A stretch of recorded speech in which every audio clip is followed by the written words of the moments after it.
Okay, so it's 4:10 and I can't sleep and I'm totally wound up, so I thought I'd send you a voice note. You asked to hear anything and everything about my life, so here we go. Get a good night's sleep. Yes, coach. Of course, coach. Whatever you say, coach. Get a good night's sleep, like as if I'm going to be able to sleep a wink. A good night's sleep. Good one. The anticipation though. Like the way I am before a massive match is like the way Irish people get before Christmas. Over effing excited. Like I was in Blanche the other day, there's already decorations in the shops. Past easy living, baubles, tinsel, like you name it. It's not even Halloween yet, you know? Like give me strength. It's actually Christmas time in Ireland more than anything that makes me feel Serbian. Like don't get me wrong, Ireland's home and I love it, but the hype at Christmas, I just can't get on board. I think it's like the family thing too. You know, everyone like pops in the car to go down and visit their granny or just like nips over to their auntie's house. And everyone goes on and on about the long drive down to Cork or Galway or Cavan or wherever they're going. My nearest and dearest are a 6-hour flight away. It's funny, when you tell people you're Serbian, so often they just hear the S and they're like, oh, Syria. Oh, God. So you're at war? And I'm like, no, I said Serbia. Yeah, and it's not a war-torn country and maybe you should pay more attention in geography. We went back last summer for the first time in like 3 years. It was so good. It was like half home, half holiday, like food, family, sun, and to top it all off, I got to play ball every single day. Those mornings were magic. Like up at the crack of dawn, because you know you have to hit the court early, you know, before it's too hot to think, never mind exercise. It was just me and this massive bunch of lads. Like that first morning I didn't know a soul when I went out to play. I wasn't nervous. Well, I was a bit. But I kind of like that anonymity, you know, when you step out onto the court, no one knows anything about you and you just introduce yourself with a look, a nod, a toss of the ball. You know, and I could see them all looking at each other like, who's this? And then like a few minutes in, like smiling like, oh shit, this girl can ball. I remember one of those first mornings, like when I was getting properly heated, I sent one of the lads like so far in the wrong direction. He ended up on his back like an upturned beetle, right, on the roasting hot concrete, and I scored from halfway down the court. That was when I knew I'd made the cut. They're basketball mad in Serbia. Like 8th in the world, I think. Ireland's about 108th. But hey, I'm not complaining. It's my first outing for Ireland tomorrow. Hence the insomnia. My God. Like my head is racing whenever I think about it. It's like, in one way, it's this huge thing. It's like my dreams come true, essentially. But in another way, it would mean so much more to me if I was lining out for Serbia. Like we grew up watching every Serbian sport under the sun. It would not have even crossed our minds to so much as turn on the television if the boys in green were playing. Like, is that bad? Does this count as an identity crisis? Like I never thought I'd see my parents flying a tricolour. There's a first time for everything. No, it's obviously like a massive privilege and an honour, you know, and I'm pretty wound up, hence talking to you. I'm wearing my lucky socks. People ask me why I'm so obsessed with them. I'm like, I don't know, I just kind of like the feel of them. It's kind of like they infuse me with some invisible power. And also, I think they make me just that little bit taller, and every micro inch counts when you're in this business. I wore them when I was in Serbia every day when I was playing.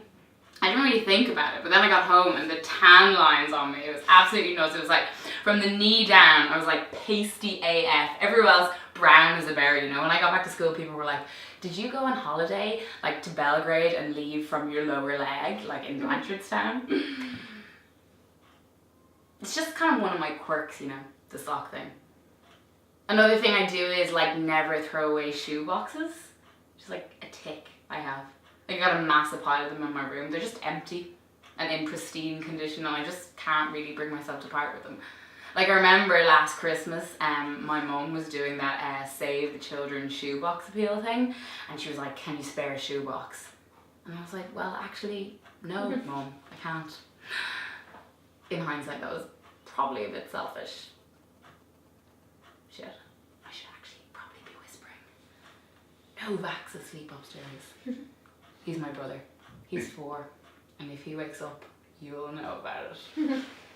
His energy is insane. Like, I swear, he exercises more than I do. Like, he does laps of the house like he's the one in training. Like, kitchen, sitting room, hallway, kitchen, sitting room, hallway. Like, it's relentless.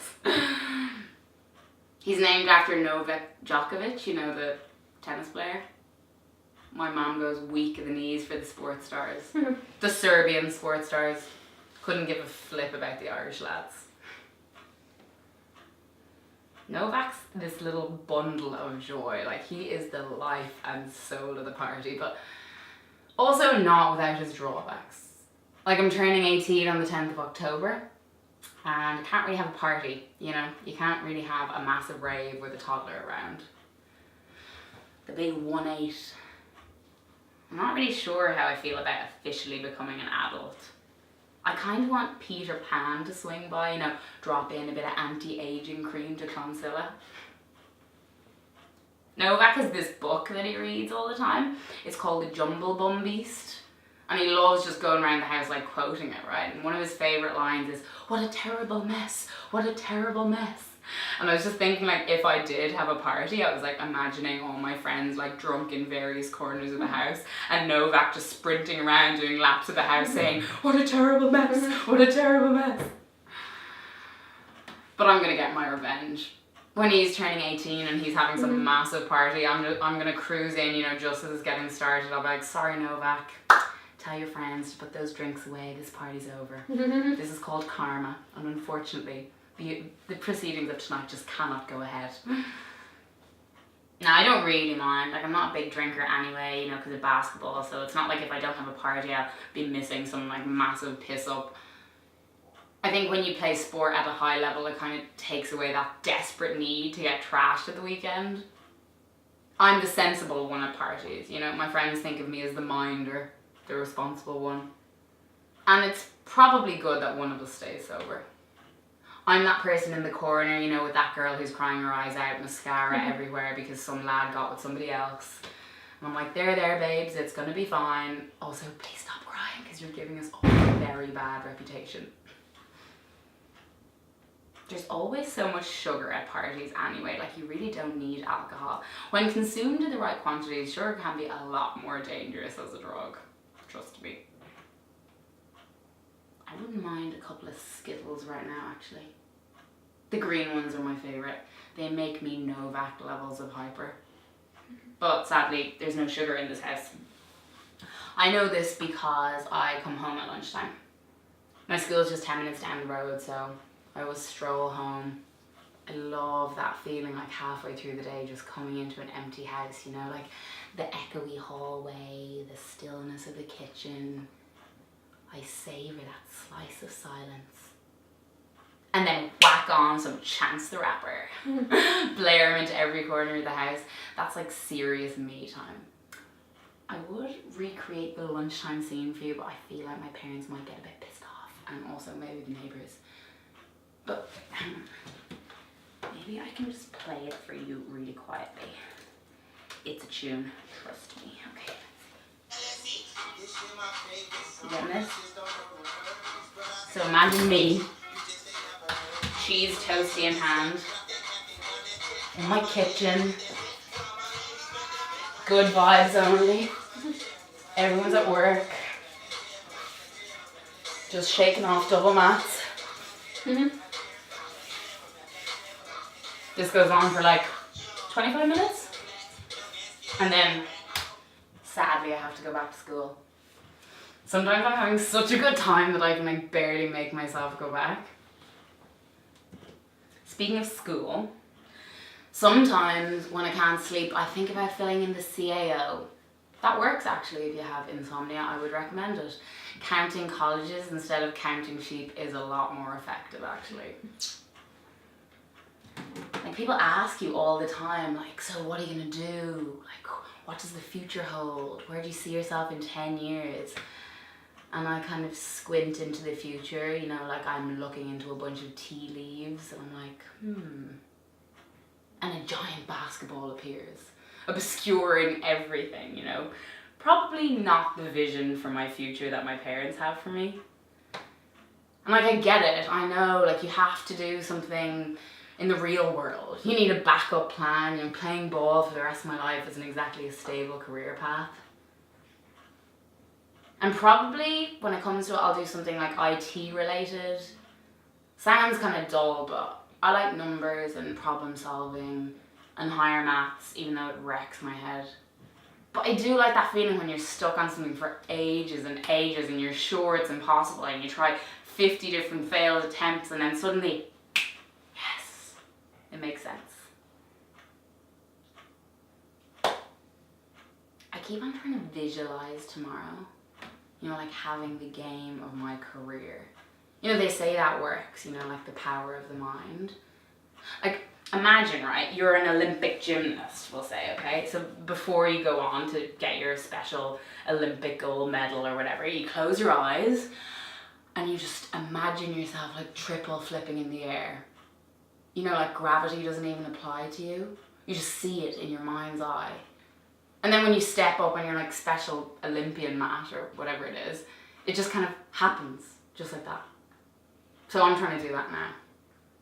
You know, just the feeling of walking off the court with a tasty, tasty win for my kind of sort of country. And I do think it's true that you shouldn't underestimate the power of the mind. Like, last summer, this really, really traumatic thing happened to me. Oh my god, even thinking about it actually stresses me out. Basically, me and a bunch of my friends went to Sutton Beach, right? It was a really nice day, and we went swimming. And we were in the water, like, I guess up to about our chest. And there was a bunch of us there, and one of the guys, Ariel, can't swim, right? But that was grand because we weren't going in too deep anyway. But then later on, a few of us were like, oh, well, we swim out of it. So we did, but Ariel hung back because obviously he can't swim, which is a bit ironic because, you know, Ariel, the Little Mermaid. Anyway, we went out, like, swam a couple of meters away, and then one of the guys turned around and he saw Ariel, like, bobbing in the water. And we realised pretty quickly that he was drowning. So me and two of the other guys, we, like, swam out to him like as fast as humanly possible, right? And Ariel's a massive guy. He's really like built, you know, and we were trying to, you know, keep him above water. Like at this point he was passed out. And like I'm fit, like I'm athletic and strong and I'm not afraid of the water. But I remember just thinking, this is like starring in our very own horror film. And we're trying to get him to shore, but we're pretty far out. And I remember thinking we might have to let him go. Like, I know that sounds really dark, but like, you hear these stories like on the radio and on the news about people drowning, trying to save other people from drowning, and I'm a practical person, you know? Anyway, I just visualized the shore. I was like, see the shore, be the shore, get to the flipping shore, and it worked, miraculously. Like we were flipping exhausted, but we got him there. And then I raced across the beach, like screaming at the top of my lungs for the lifeguard. And in typical Irish fashion, everyone just stood there staring at me like I had 12 heads. Anyway, in the end, Ariel was okay, thank goodness. He got taken to hospital and he had to stay in for a couple of nights. And he didn't have a phone, which was really annoying because all I wanted to do was WhatsApp him, you know, like make sure he was okay, like hear back from him.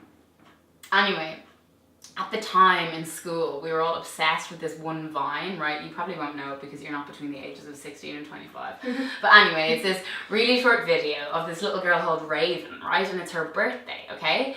And Raven is on the beach and she's wearing these really cute armbands, okay? And everyone's making a fuss of her because it's her birthday. And her mum writes in the sand, "Happy birthday, Raven," okay? And they're like, "Happy birthday, Raven!" And then the camera like pans to her little face, you know, like all expectant. And Raven's there in her armbands and she just looks into the camera and she's like, "But I can't swim." Anyway, it's hilarious. You should watch it. Anyway, this vine was like going around and one of the guys was going in to visit Ariel, okay? So I said to him, "Oh, will you do me a favour and will you give Ariel a message from me? Like tell him I say, 'Happy birthday, Raven.'" He thought it was hilarious.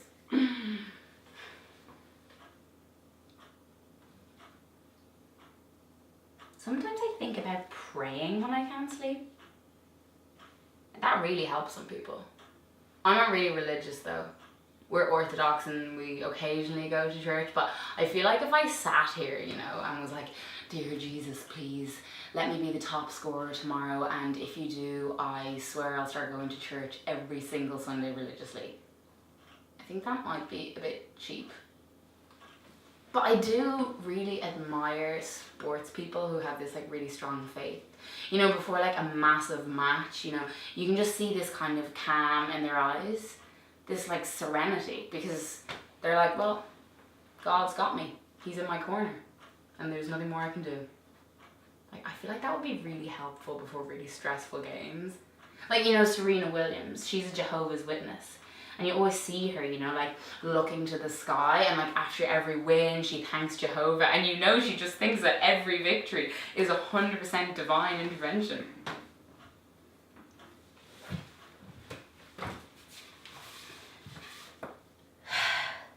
Okay, so this is me doing stomach crunches. Sorry that you don't have any visuals on this. It's pretty entertaining. This is what I do when I can't sleep, which is probably like totally wrong. You know, you're meant to put on like meditative podcasts of like rain pitter pattering on the window or like the sea lapping against the shore. And I'm gonna go back to bed like with all these endorphins racing through my blood. I do think basketball is good though from that point of view. Like it kind of helps you get over all that body dysmorphia BS. Like my body is my machine, you know, and it's not perfect, but I use it every day and it works for me, so I can't really complain. Like some of the girls in my year, they go to the gym to get a photo, you know, they're in there for literally 6 minutes and then they're posting on the gram like goals, gains, progress, and I'm like, babe, I know you went to the gym specifically for that shot. I'm sorry, but you're not getting a like off me. You're just not. I actually think that sport in general is good from that point of view. Like, it keeps you busy, you know? Like, if you're training 4 nights a week, you don't really have a huge amount of time to be stressing out over that guy not replying to you or that pimple festering on your chin. Like, when I walk out onto the court tomorrow, like, I'm not going to be thinking about what boy's going to ask me to the debs. By the way, I'm going on my own. I decided. I'm going to fly solo. I'm not going to hang around for some guy to get down on one knee and validate me with an invite, you know? I'm a bit of a lone wolf like that, actually. I mean, in my personal life. Like, on the pitch, you know, on the court, I am a team player. No, I am, I swear, okay. Oh, tomorrow's huge. Like, everyone's going to be there. My mom, my dad, Denisa, Novak, even my friends who don't know anything about sport, you know, the ones who don't even know what shape of basketball is, they're going to come to support. And it kind of feels like, you know, all those training sessions, all those matches, all the lifts I needed down the country, like all the medals hanging on my bedroom wall, like it's all been culminating in this. I don't know, I just kind of feel like it's a metaphor for my life, you know? Like, I have no idea what way it's going to go. I don't know if I'm going to come out laughing or crying. But I'm ready, I think. I'm up for it. I'm hungry for the win.